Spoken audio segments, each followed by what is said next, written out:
Hello, let's dive right into this tutorial on Mavic Air 2 firmware updates. For a better flying experience, we recommend you update to the latest firmware.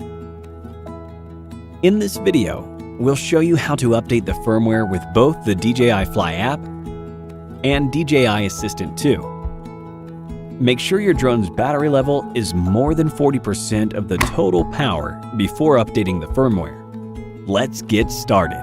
To update using the DJI Fly app, power on the aircraft and remote controller.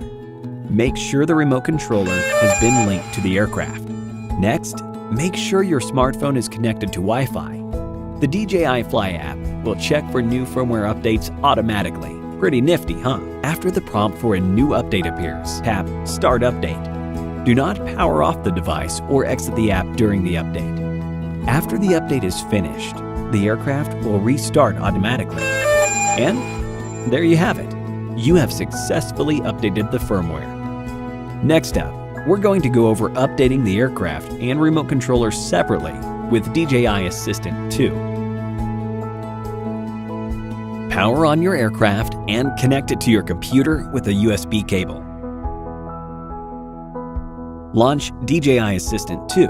Log into your DJI account and select the connected device.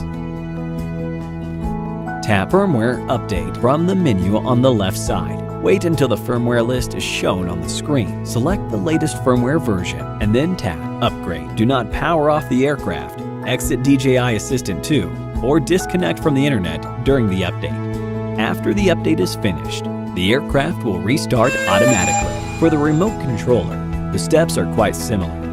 Power it on. Then connect the remote controller to your computer with a USB cable. Select the connected device and the latest firmware version to start. Remember not to power off the aircraft, exit DJI Assistant 2, or disconnect from Wi-Fi during the update. And that's it. Thanks for watching Mavic Air 2 tutorials.